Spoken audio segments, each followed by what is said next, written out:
What's up guys, my name is Darren. Welcome back to another video, and here's a question for you.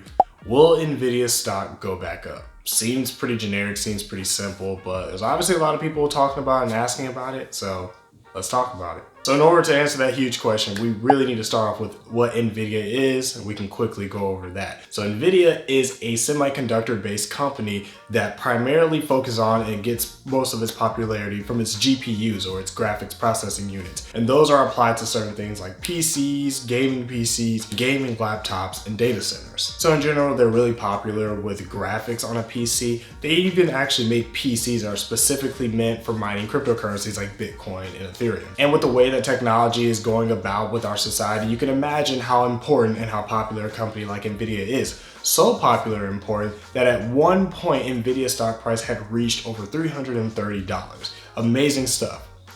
Until it dropped, and it dropped to almost as low as the early $200, almost breaking $200 flat. So yes, occasionally with stocks, what goes up must come down at some point. And the reason why Nvidia's stock price drops, you could pretty much break it down to an internal and external reasons. Reasons within the company of Nvidia and reasons that Nvidia couldn't necessarily control. So one of the external reasons is what's going on with the Federal Reserve. Now the Federal Reserve is increasing interest rates since they feel like our economy doesn't need to be supported anymore post-pandemic, or kind of in the position we are now with the pandemic. So with interest rates going up, the ultimate goal is to decrease inflation by limiting the amount of money that's being circulated. But with that being said, even though inflation is going to be decreased and hopefully make things ideally cheaper, that does make money harder and more expensive to borrow, and that's going to affect a lot of companies, and that's also going to affect their earnings. A lot of investors know that, so they're pulling out and they're even putting money into other things like bonds with higher interest rates over long periods of time.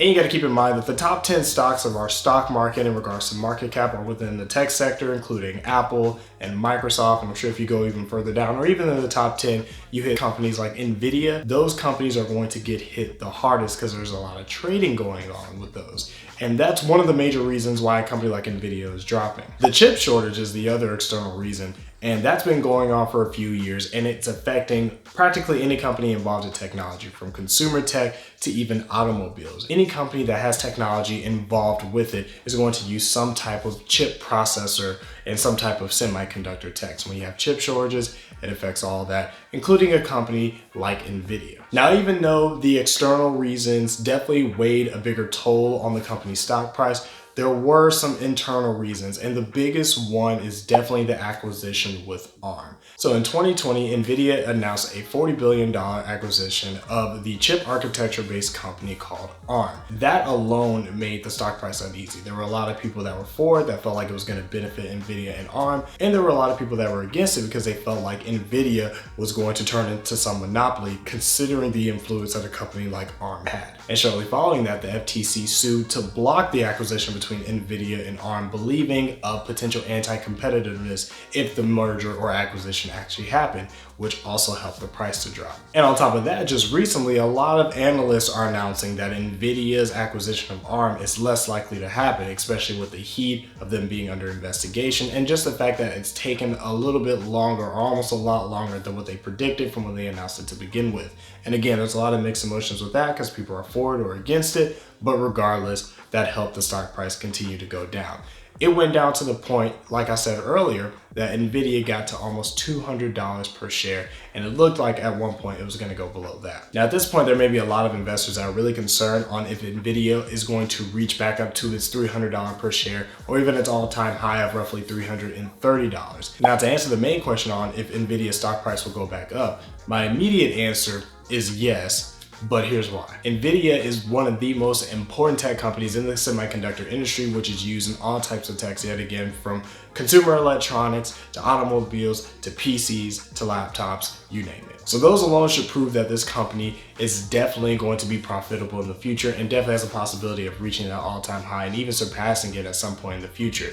But speaking at some point in the future, this is definitely going to be more so of a long-term hold, which is really important and should be a little more comforting to imagine, especially when you think about all the possibilities that Nvidia has for it in the future. The idea of the metaverse regained popularity after Facebook, of course, changed its name to Meta and announced its whole goal of the metaverse, and a lot of companies followed that. But when it comes to processing and trading information for server to server to make the metaverse happen, the one thing you have to keep in mind is the importance of data centers, and Nvidia can play a really big role with applying its GPUs to basically make data centers a lot stronger than they regularly are. And not only are they going to be stronger, but there's going to be more of those in the entire world, and that could give more opportunity for companies like Nvidia. And on top of that, Nvidia actually recently announced their Omniverse, which is a virtual world for real-time 3D simulations and virtual collaborations. So that's going to play hand in hand with the metaverse, and that could lead to some amazing things as well. So there should hopefully be a lot of optimism for the present Nvidia and the future of the company of Nvidia. But if you're somebody that's investing into the company or thinking about investing into the company,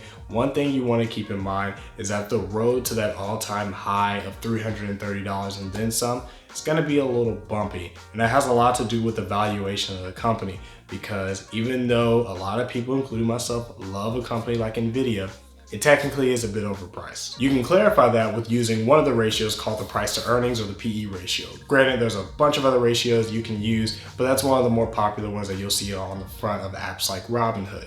Now, the PE ratio is the price of the company divided by the earnings that they made of that recent quarter or that recent period of time. And when you compare Nvidia to other companies similar to it like AMD and Intel, you can see that its PE ratio is higher than the other two, yet their earnings for that particular period of time are roughly the same. And that shows a lot of importance, especially when you look at their prices. Nvidia is the most expensive price-wise, has a similar earnings per share as far as how much they made at that period of time, but it also has a higher price to earnings ratio. And the higher the price to earnings ratio is, the more that means the company is overvalued or just really hyped, and a lot of people are really bullish on it. So that's something to keep in mind. But let me know what you guys think in the comments below. Are you investing into Nvidia? Do you feel like that company is going to reach its all-time highs, or do you feel like that company is going to drop? If you really feel that way, let me know why, because I'm really curious. But hey guys, I really appreciate you guys watching. Hopefully videos like this will also help you guys on your tech investing journey. But until next time, take care.